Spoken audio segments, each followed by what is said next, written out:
नमस्कार। हमारी इस विशेष चर्चा के डे 13 में मैं आप सभी का बहुत बहुत स्वागत करता हूं। मैं हूं गुरुजी। बैंकिंग और फाइनेंस की इस जटिल दुनिया में मैंने अपने जीवन के पूरे 30 साल दिए हैं। इन 3 दशकों के लंबे सफर में मैंने इस बाजार को आसमान की ऊंचाइयों को छूते हुए और नए शिखर बनाते हुए देखा है, और वहीं दूसरी ओर इसे जमीन पर औंधे मुंह तड़पते हुए गिरते भी देखा है। आज हम जो समझने वाले हैं वो कोई आम बात नहीं है। आज की ये चर्चा आपके निवेश को, आपके पैसों को देखने के पूरे नजरिए को हमेशा के लिए बदल कर रख देगी। बहुत ही ध्यान से और इत्मीनान से सुनिएगा, क्योंकि आज की ये सीख कोई किताबी ज्ञान नहीं है, ये मेरा अपना अनुभव है। चलिए पूरे ध्यान के साथ आज के इस विषय में गहराई से उतरते हैं। बात है जनवरी 2008 की। सेंसेक्स उस समय 21,000 के ऐतिहासिक स्तर पर था। पूरा भारत खुश था। हर कोई, हर एक इंसान अपना पैसा मार्केट में लगा रहा था। उस वक्त ऐसा लग रहा था जैसे ये बाजार अब कभी नीचे आएगा ही नहीं। चारों तरफ बस पैसा, मुनाफा और एक अजीब सा पागलपन दिख रहा था। लेकिन फिर बाजार में एक अजीब सा ठहराव आया, और देखते ही देखते अक्टूबर 2008 का वो काला महीना आ गया। वो सेंसेक्स जो 21,000 पर था, वो गिरकर सीधा 8,000 पर आ गया। जरा शांति से सोचिए इस बात को। सिर्फ कुछ ही महीनों के अंदर मार्केट का 1/3 से ज्यादा हिस्सा पूरी तरह साफ हो गया। ये जो आंकड़े आप सुन रहे हैं, ये सिर्फ नंबर्स नहीं है, ये एक बहुत बड़ा और बहुत ही गहरा सबक है जिसे दुनिया हमेशा भूल जाती है। मैं आपको एक सच्ची घटना बताता हूं। ये कोई मनगढ़ंत थ्योरी नहीं है। ये मेरे एक बहुत पुराने सहकर्मी सुरेश भाई की कहानी है। सुरेश भाई बैंक में क्लर्क की नौकरी करने वाले एक बहुत ही साधारण, सीधे और ईमानदार इंसान थे। 2008 के उस भारी उत्साह में, उस लालच और पागलपन में उन्होंने अपनी पूरी जिंदगी की गाढ़ी कमाई, अपनी पाई पाई जोड़कर बनाई हुई पूरी बचत, पूरे 2 लाख रुपए बिना सोचे समझे स्टॉक मार्केट में लगा दिए। और जब अक्टूबर में वो भयंकर गिरावट आई, तो जानते हैं क्या हुआ? उनकी वो 2 लाख की जीवन भर की बचत महज 60,000 रुपए रह गई। मैंने उन्हें अपने सामने टूटते हुए और रोते हुए देखा है। उनकी आंखों में जो आंसू थे, जो निराशा थी, वो मैं आज तक नहीं भुला पाया हूं। उनका इतना बड़ा नुकसान आखिर क्यों हुआ? सिर्फ इसलिए क्योंकि वो मार्केट की एक बहुत ही बड़ी और छुपी हुई ताकत से बिल्कुल अनजान थे। और वो छुपी हुई ताकत है मार्केट साइकिल, यानी बाजार का चक्र। ये मार्केट साइकिल आखिर है क्या? ये स्टॉक मार्केट की वो ऊपर और नीचे जाने वाली हरकत है जो किसी मशीन या कंप्यूटर से नहीं, बल्कि हम इंसानों के जज्बातों से चलती है। जरा प्रकृति की तरफ देखिए। जिस तरह दिन ढलने के बाद रात का आना तय है, जिस तरह सर्दियां जाने के बाद गर्मियां आती हैं, ये कुदरत का अटल नियम है। कोई इंसान इसे रोक नहीं सकता। ठीक उसी तरह ये जो स्टॉक मार्केट है, ये भी हमेशा एक चक्र में, एक साइकिल में ही चलता है। ऊपर जाना और फिर नीचे आना, फिर नीचे से वापस ऊपर जाना। ये एक ऐसा अटल सत्य है जिसे झुठलाया नहीं जा सकता। और जो निवेशक अपने अहंकार को किनारे रखकर इस सत्य को मान लेता है, वही इस बाजार में लंबे समय तक टिक पाता है। दुनिया के सबसे बेहतरीन और सुलझे हुए इन्वेस्टर्स में से एक हैं हार्वर्ड मार्क्स। वो एक बहुत ही गहरी और पते की बात कहते हैं। वो कहते हैं कि market failures are not failures of logic but failures of psychology.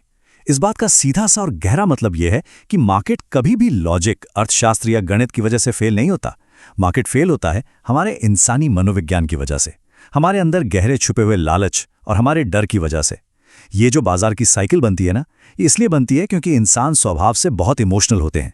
जब बाजार तेजी से ऊपर जाता है तो हमारा लालच बढ़ने लगता है, हम अंधे हो जाते हैं। और जब बाजार गिरता है तो हम पर एक ऐसा खौफ, एक ऐसा डर हावी हो जाता है जो हमारे सोचने समझने की शक्ति को खत्म कर देता है। यही इस चक्र का सबसे बड़ा सच है। अब हम इस चर्चा के सबसे जरूरी और सबसे अहम हिस्से की तरफ बढ़ रहे हैं, द 4 मार्केट फेजेस, यानी बाजार के 4 अलग अलग चरण। इन 4 चरणों को समझना किसी भी निवेशक के लिए इस दुनिया की सबसे बड़ी और सबसे कीमती स्किल है। मैं चाहता हूं कि आप अपना पूरा ध्यान अब यहां लगाएं। इस हिस्से को बहुत ही ध्यान से, गंभीरता से और शांति से समझना है।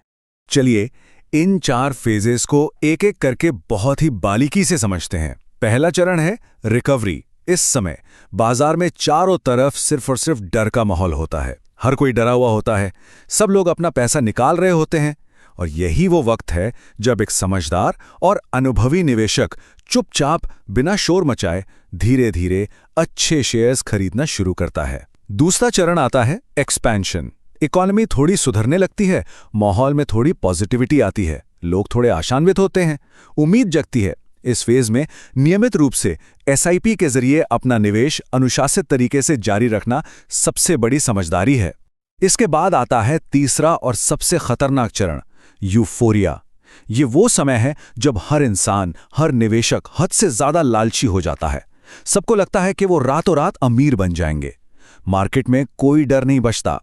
इस फेज में आपको अपनी खरीदारी तुरंत रोक देनी चाहिए और शांति से अपना थोड़ा प्रॉफिट बुक करना चाहिए। और आखिरी चरण है डिप्रेशन, जब बाजार बुरी तरह गिरता है और हर कोई हार मान लेता है।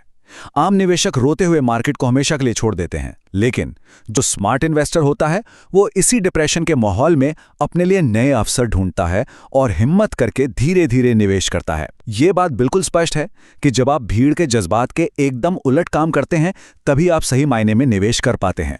इस पूरी साइकोलॉजी को, इस पूरे मनोविज्ञान को वॉरेन बफे साहब के इस एक विश्व प्रसिद्ध कोट से बहुत ही आसानी से समझा जा सकता है। वो कहते हैं, B fearful when others are greedy and be greedy when others are fearful। जब सब लालची हो रहे हों, जब हर कोई सिर्फ पैसा बनाने के पीछे अंधा होकर भाग रहा हो, तब आपको डरना चाहिए, आपको सतर्क हो जाना चाहिए। और जब सब डर रहे हों, खौफ में बाजार छोड़कर भाग रहे हों, तब आपको लालची बनना चाहिए, तब आपको आगे बढ़ना चाहिए। यही इसी एक लाइन में मार्केट साइकिल का सबसे बड़ा रहस्य छुपा हुआ है। हमेशा याद रखिए, एक क्रैश कोई बर्बादी या अंत नहीं होता। एक क्रैश एक समझदार इंसान के लिए जीवन का सबसे बड़ा अवसर होता है। अब आपके मन में एक बहुत ही लाजिमी सा सवाल उठ रहा होगा कि गुरुजी, क्या ये थियरी सच में काम करती है? क्या असल जिंदगी में ऐसा वाकई होता है? चलिए, इस बात को हम असलियत के आईने में देखते हैं। हम बात करेंगे इंडियन मार्केट हिस्ट्री की, यानी हमारे खुद के भारतीय शेयर बाजार के इतिहास की। क्योंकि इतिहास गवाह है कि इंसान अपनी गलतियां हमेशा दोहराता है। अगर हम शांति से बैठकर भारत के शेयर बाजार के इतिहास के पन्ने पलटें तो हमें क्या दिखता है? सबसे पहले साल 1992 का वो मशहूर हर्षद मेहता स्कैम क्रैश। फिर आया साल 2000, जब दुनिया भर में .com बबल बर्स्ट हुआ था। उसके बाद साल 2008 का ग्लोबल फाइनेंशियल क्राइसिस, जिसका जिक्र मैंने आज की चर्चा की शुरुआत में ही किया था। और अभी कुछ ही साल पहले का 2020 का कोविड-19 मार्केट क्रैश। ये सभी दौर हमने देखे हैं। इन चारों ऐतिहासिक और भयानक घटनाओं में एक बात बिल्कुल 100% कॉमन है। हर भयंकर डिप्रेशन और हर बड़े क्रैश के बाद बाजार ने हमेशा बिना किसी अपवाद के एक बहुत ही शानदार रिकवरी की है। बाजार गिरा जरूर, लेकिन वो हमेशा उठकर खड़ा हुआ है। उस मुश्किल समय में जो लोग डर गए, पैनिक में आ गए, उन्होंने अपना सब कुछ गंवा दिया। लेकिन जिन्होंने इस साइकिल को, इस चक्र के सत्य को समझा और हिम्मत रखी, उन्होंने इसी बाजार से अपना इतिहास बनाया। इतिहास से तो हमने बहुत कुछ सीख लिया, वो तो बीत गया। लेकिन अब हमारे सामने सबसे बड़ा और अहम सवाल ये खड़ा है कि आइडेंटिफाइंग द करंट फेज। आज हमारा बाजार कहाँ खड़ा है? हम इस साइकिल में आज किस जगह पर मौजूद हैं? देखिए, भविष्य की सटीक भविष्यवाणी तो इस दुनिया का कोई इंसान या मशीन नहीं कर सकता, लेकिन अपनी वर्तमान स्थिति को, आज के हालात को गणित और समझदारी के साथ जरूर पहचाना जा सकता है। मार्केट की नब्ज टटोलने का जो सबसे बड़ा गणितीय थर्मामीटर है, उसे कहते हैं पीई रेशियो, यानी प्राइस टू अर्निंग्स रेशियो। इसे बहुत ही सीधे शब्दों में ऐसे समझिए, अगर पूरे बाजार का पीई रेशियो 30 से 40 के पार जा चुका है तो आपको तुरंत समझ जाना चाहिए कि मार्केट अब यूफोरिया फेज में है, यानी बाजार इस वक्त बहुत बहुत महंगा हो चुका है, यहां भारी खतरा है। लेकिन दूसरी तरफ अगर यही पीई रेशियो गिरते गिरते 15 से नीचे आ गया है तो ये रिकवरी फेज का एक बहुत ही साफ और स्पष्ट संकेत है। इसका मतलब यह है कि बाजार अभी काफी सस्ता है और यहां आपके लिए अवसर ही अवसर हैं। इस सिंपल से डेटा का इस्तेमाल करके कोई भी आम लेकिन समझदार व्यक्ति ये जान सकता है कि बाजार में कब खतरा मंडरा रहा है और कब एक सुनहरा अवसर उसका इंतजार कर रहा है। गणित तो अपनी जगह बिल्कुल सही है, लेकिन कुछ सामाजिक संकेत भी होते हैं जिन पर हमें हमेशा अपनी आंखें और कान खुले रखने चाहिए। ये इंसानी संकेत भी उतने ही सटीक होते हैं। यूफोरिया यानी उस अति उत्साह के संकेत क्या हैं? जब आपके आस पड़ोस में, आपके ऑफिस में हर कोई स्टॉक मार्केट की और मुनाफे की बातें करने लगे, जब हर कोई आपको टिप्स देने लगे, यहां तक कि नुक्कड़ का चाय वाला या रिक्शे वाला भी आपको बताए कि कौन सा शेयर खरीदना है, जब अखबारों और न्यूज चैनलों पर 100% पॉजिटिव खबरें ही छाई हों और लोगों में ओवर कॉन्फिडेंस चरम सीमा पर हो। इसके बिल्कुल विपरीत डिप्रेशन के संकेत क्या है? जब हर कोई मार्केट का नाम लेने से भी डरने लगे, मार्केट से दूर भागने लगे, जब हर तरफ सिर्फ और सिर्फ नेगेटिव खबरें हों और चारों तरफ एक खौफ, एक डर और पैनिक का माहौल हो। हमेशा एक बात गांठ बांध लीजिए, जब नौसिखिए जिन्हें बाजार का कुछ नहीं पता वो आपको टिप्स देने लगें तो वो आपके लिए बहुत बहुत सावधान हो जाने का समय होता है। तो अब ये सब गहराई से जानने और समझने के बाद आपको क्या कदम उठाना चाहिए? ये सारी की सारी जानकारी, ये सारा ज्ञान तभी काम का है जब आप इस पर कोई ठोस और सही एक्शन ले। इसलिए अब बात करते हैं योर एक्शन प्लान की। एक मेंटर होने के नाते, इस बाजार में आपसे ज्यादा अनुभव रखने के नाते, मैं आज आपको एक बहुत ही प्रैक्टिकल कसरत दे रहा हूं और आपको ये असाइनमेंट आज ही पूरा करना है, कल पर नहीं टालना है। इन 3 कामों को बहुत ही ध्यान से सुनिए।